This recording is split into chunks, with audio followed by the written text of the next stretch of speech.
ఎడారిలో సెలయేర్లు. ఏప్రిల్ 10వ తేదీ కొరకు వ్రాయబడిన ఈ భాగాన్ని మీకు చదివి వినిపిస్తున్నది సహోదరుడు పాల్ సుందరం. నీవేళ నాతో వ్యాజ్యమాడుచున్నావో నాకు తెలియచేయము. యోబు గ్రంథము 10వ అధ్యాయము 2వ వచనం. అలసిపోయిన ఓ హృదయమా, ఒకవేళ నీ సౌందర్యాన్ని పరిపూర్ణం చేయడానికి దేవుడు నిన్నెలా బాధలకి గురి చేస్తున్నాడేమో. నీలోని కొన్ని అందాలు శ్రమల్లో గాని బయటకి తెలియనివి ఉన్నాయి. ప్రేమ మిణుగురు పురుగు లాంటిది. చుట్టూ చీకటి అలుముకున్నప్పుడే తప్ప దాని వెలుగు బయటకు కనపడదు. నిరీక్షణ అనేది మిణుకుమనే తార లాంటిది. సమృద్ధిగా ఉన్న పరిస్థితుల్లో పగటివేళ సూర్యకాంతిలో అది కనబడదు. శ్రమకాలంలో చీకటి రాత్రిలోనే దాన్ని చూడగలం. కష్టాలనేవి నల్లని ముఖములు గుడ్డల్లాంటివి. వాటిలో దేవుడు వజ్రాల వంటి తన దీవెనలను చుట్టి తన పిల్లల కోసం ఉంచాడు.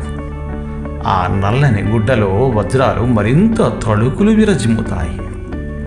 ఇంతకు ముందే కదా నువ్వు మోకాళ్ళలోని ప్రార్థించావు, ప్రభు నాకు విశ్వాసం లేదేమోనని నాకు సందేహంగా ఉంది, నాకు విశ్వాసం ఉంది అని నాకు తెలిసేలా చెయ్యి అని.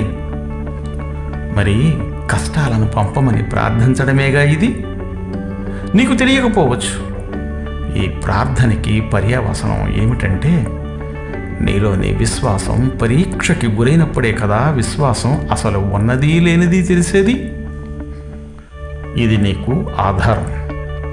మనలోని సులక్షణాలు వెలుగులోకి రప్పించడం కోసం దేవుడు మనపైకి శ్రమలను పంపుతుంటాడు.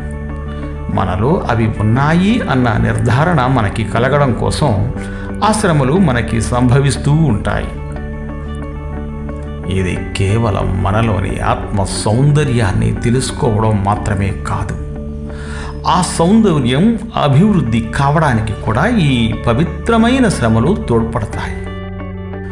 దేవుడు తన సైనికులకి శిక్షణనిచ్చేది సౌకర్యాలు సౌఖ్యాలు ఉన్న మందిరాలలో కాదు, బయట ఎండలో కవాతులు కఠినమైన విశ్వాసాలతోనే ఆయన వాళ్ళని సెలయేళ్లకు అడ్డం పడి నడవమంటాడు, నదుల్ని ఈదమంటాడు, కొండలెక్కమంటాడు, వీపు మీద బోలెడంత బరువుతో మైళ్ళ తరబడి నడిపిస్తాడు. క్రైస్తవుడా, నువ్వు అనుభవిస్తున్న శ్రమలకు కారణం ఇదే.